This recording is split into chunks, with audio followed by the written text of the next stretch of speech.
Detroit is 77% African American. The state is 14% African American.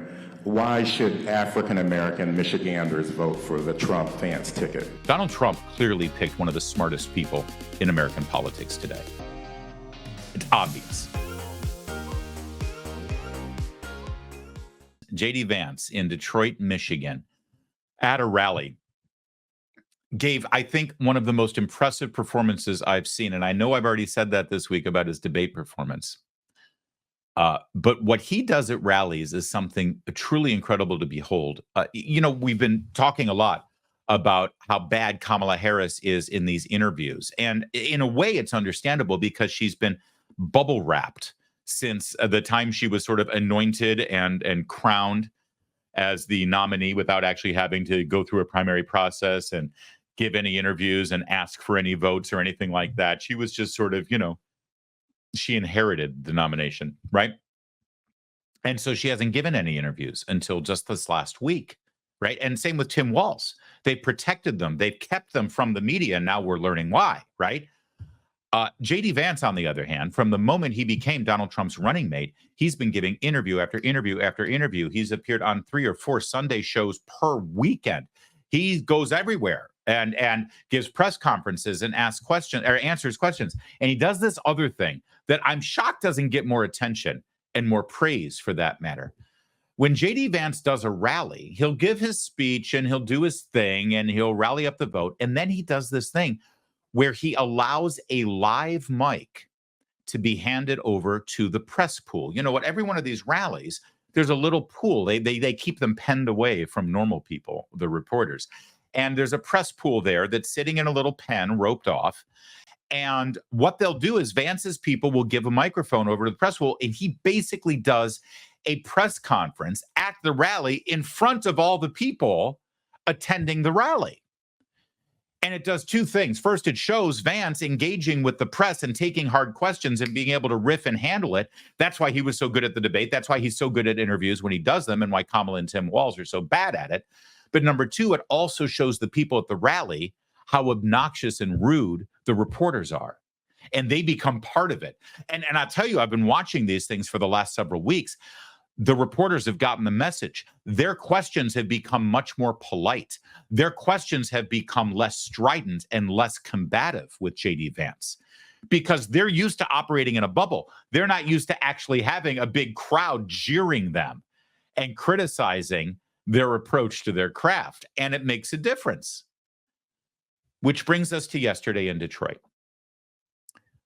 I want you to watch this question, which I think was a very respectful question from the reporter about what JD Vance could say to African-American voters in Michigan, in Detroit in particular, to convince them that they should vote for the Republican ticket.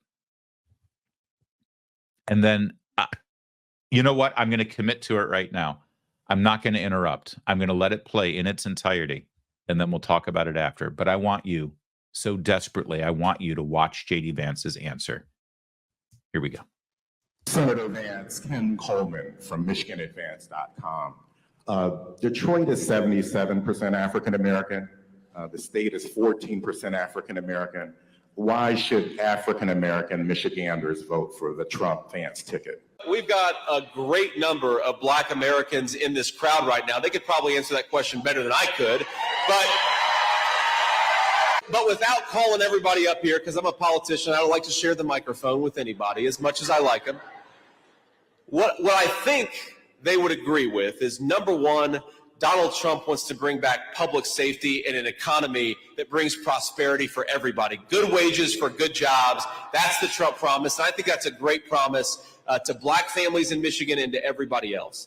Here's something else. I mean, there is this idea in the media, and I don't know where it came from, that somehow Black Americans don't believe in public safety in this country. Well, we know whether you're Democrat, Republican, or independent, Black Americans do care about public safety in this country. They want to empower our law enforcement officers to do their job. Of course, do it respectfully and make sure we've got good relationships between police and community, but we can have a good relationship between police and the communities they serve while we lock up the violent criminals and keep everybody safe in the process. I think that's very possible. And look, I mean, the story of Black Americans, especially in the city of Detroit, is actually very similar to the story of Appalachian white Americans who came from West Virginia, Kentucky, Tennessee. We moved to places like Detroit, black and white together, because there were good jobs for people who were willing to work hard and play by the rules. And it wasn't always perfect, but for a generation in this country, people, black and white, worked together, raised their families, built things in this country, and created prosperity for the entire country. And if you... That was the story, by the way, in the steel mill that my grandfather worked in for almost 40 years. You had black folks and white folks living together, working together, and they again, it wasn't always perfect, but it worked. You know why it worked? Because we had good jobs for people who were willing to work hard and play by the rules. The destruction of the manufacturing economy in the state of Michigan has been disastrous for black Americans, and it's been disastrous for a lot of middle-class white Americans too. We can make things in this country again. We can build things in the United States of America again, and when we do, it's going to bring prosperity to black and white alike.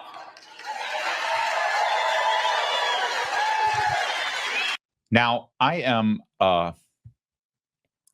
intoxicated by that answer, especially as someone who was born in Michigan.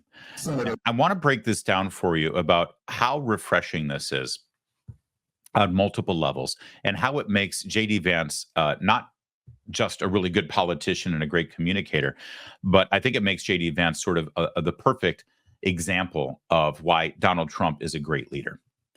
Because you look at who Kamala Harris picked, and it was all her decision. And she picked Tim Walz, I think, in many respects, first of all, to pander. I have to have a white man, because she assumes that voters in certain states are racist, right? And it's hard enough for them to pick a black woman, so I better make sure I've got a white man. But I also think she picked Tim Walz because she knows that he's kind of a lightweight, and it actually elevates her, makes her look better. Donald Trump clearly picked one of the smartest people in American politics today. It's obvious. And he's not intimidated by that. He doesn't mind. In fact, he wants smart people around him. I'm not so sure Kamala Harris wants people smarter than her around her, which should scare everybody. But he's also an incredible communicator. And he did this in such a way that draws such a contrast for people, because that's what voting is. Voting is a contrast. You're picking one person over another. Why? And you've got to give people a reason why. Let's start here. For black Americans in this crowd right now, they could probably answer that question better than I could. But all right, now that's a great moment of sort of pandering to the crowd, in a charming way, and say, "Hey, don't ask me. Why don't you ask all the African Americans who are here at my rally today? Because clearly they're already supporting me." Right. And so that's pretty good. And it's a good applause line. And he's working to the crowd. That's the sign of a skilled politician. But without calling everybody up here, because I'm a politician, I don't like to share the microphone with anybody as much as I like them. That's very good, because it's self-deprecating humor, and is obviously a device to use to move on from acknowledging everyone in the crowd and actually answering the question. What I think they would agree with is, number one, Donald Trump wants to bring back public safety and an economy that brings prosperity for everybody. Good wages for good jobs. That's the Trump promise. And I think that's a great promise to black families in Michigan and to everybody else. All right. Now, remember what he just said. Public safety and prosperity for everybody with good jobs and good wages. That's the Trump promise. All right. In one mission statement, he just laid out the entire reason. Now, he's going to flesh it out a bit. And then at the end, he's going to come back to that same theme, which, by the way, repetition in politics and in education it's the mother milk of learning and conveying a message. You got to repeat yourself sometimes, but you got to do it in such a way that it sticks. Public safety and a strong economy, good jobs, good wages, for prosperity for everybody. So he says that, and he breaks it down. He says, yes, that's good for black families and everybody, all Michiganders, because he's not pandering. So think about it for a minute. What would Kamala Harris say to this question? It would be a very specific, targeted, narrow, this is what Black people care about. So I'm going to give a Black answer to Black voters about Black issues and Black concerns with Black solutions. And JD Vance says, everybody wants good wages. Everybody wants public safety. Everybody wants prosperity. My answer to you about why Black Michiganders should vote for this ticket is the same answer I would give to Latino voters and Asian voters and to white voters. Because this transcends skin color. This is something that everybody wants, everybody needs, and everyone will benefit from. So now we're going to flesh it out even more. Here's something else. I mean, there is this idea in the media, and I don't know where it came from, that somehow Black Americans don't believe in public safety in this country. Well, we know whether you're Democrat, Republican, or independent, Black Americans do care about public safety in this country. They want to empower our law enforcement officers to do their job. Of course, do it respectfully and make sure we've got good relationships between police and community, but we can have a good relationship between police and the communities they serve while we lock up the violent criminals and keep everybody safe in the process. I think that's very possible. Now, that's a perfect juxtaposition to his counterpart over on the Democrat ticket, Tim Walz, who let Minneapolis burn during the Black Lives Matters riots, defunded the police, pandered to Black Americans, continues to pander to Black Americans with all of this rhetoric about a systemically racist judicial system and the fact that cops have open season on Black people in many areas. That kind of rhetoric and that approach over the last 4 years has made American urban centers deadly, absolute violent cesspools like Detroit, like Baltimore, like Philadelphia, like New York, like Los Angeles, like Chicago. And he is courageous enough not to pander and say, yeah, you know, I'm going to fight racism. That's why Black Americans should vote for me. No, he's going to say, you know what, the problem for Black Michiganders right now, just like white Michiganders, is that there's violent crime in the streets and the Democrats have done nothing about it. But here's the real secret. It's worse in Detroit. It's worse in the Black neighborhoods. Oh, the white people go to their rich suburbs and they certainly don't defund the police. They pay more for police. They're safe. But in these cities like Detroit, Black people are the ones who are suffering. So he says, I'm sorry, you don't have to be white to want public safety. You don't have to be white to want to put criminals away. The lack of pandering here, the courage to be able to stand up there and speak this truth and say, Black Michiganders should vote for us because we take their lives seriously. We believe that Black lives matter. That's why we want to put criminals away for a very long time. We believe Black lives matter. That's why we want the cops to be able to protect those Black lives. It goes against everything you see in the mainstream media and in Democrat circles and in the pop culture about what you're supposed to say to Black voters. But he gets it. And it's incredibly powerful and, like I said, intoxicating to see a politician bravely and eloquently say that, defying all the conventional wisdom. And look, I mean, the story of Black Americans, especially in the city of Detroit, is actually very similar to the story of Appalachian white Americans who came from West Virginia, Kentucky, Tennessee. We moved to places like Detroit, Black and white together, because there were good jobs for people who were willing to work hard and play by the rules. And it wasn't always perfect, but for a generation in this country, people, Black and white, worked together, raised their families, built things in this country, and created prosperity for the entire country. And if you... That was the story, by the way, in the steel mill that my grandfather worked in for almost 40 years. You had Black folks and white folks living together, working together, and they again, it wasn't always perfect, but it worked. You know why it worked? Because we had good jobs for people who were willing to work hard and play by the rules. Now, this is JD Vance drawing on his own personal experience growing up in impoverished Appalachia and talking about how those communities were devastated also by the lack of manufacturing jobs and steel plants closing down, et cetera, et cetera, et cetera. Very much like Detroit, trust me. I grew up there in the 70s and 80s, and that's exactly what happened in southeastern Michigan with the auto plants leaving.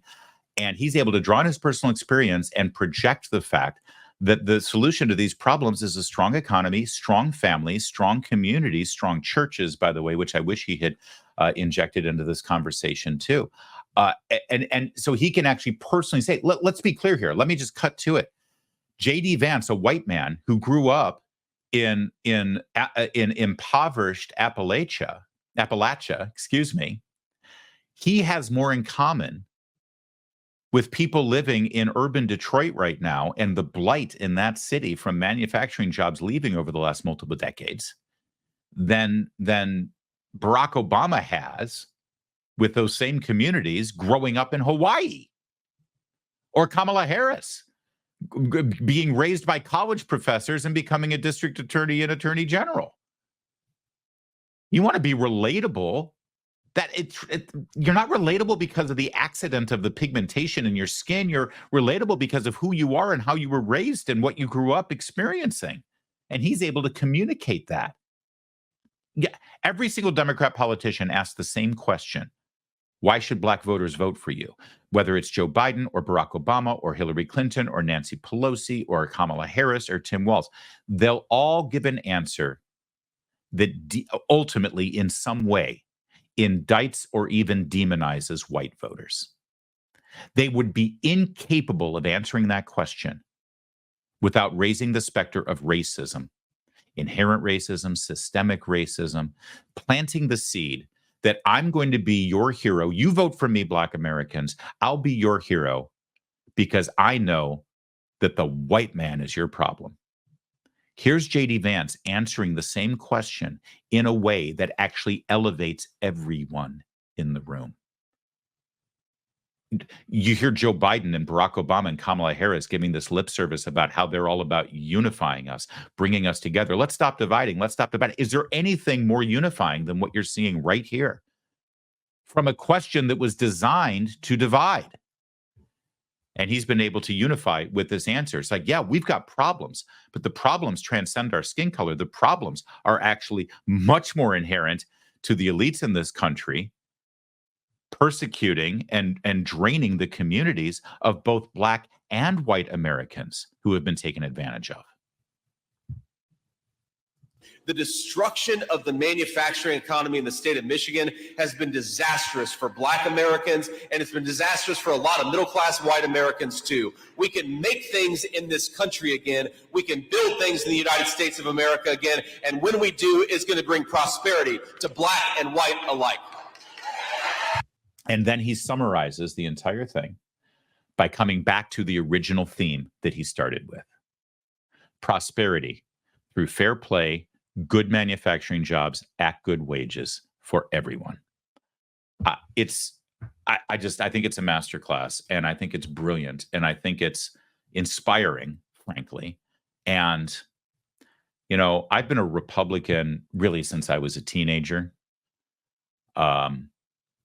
You know, growing up in Orange County, California during the Reagan era, it was hard not to be swept in with Reagan Republicanism. And I've pretty much been a Republican my entire life, through the good and the bad, through the strong and the weak, through the wins and the losses. I got to tell you something. After watching that with you, I'm feeling good about the future of our party. I'm feeling very good about the future of our country if that's the direction the Republican Party is taking.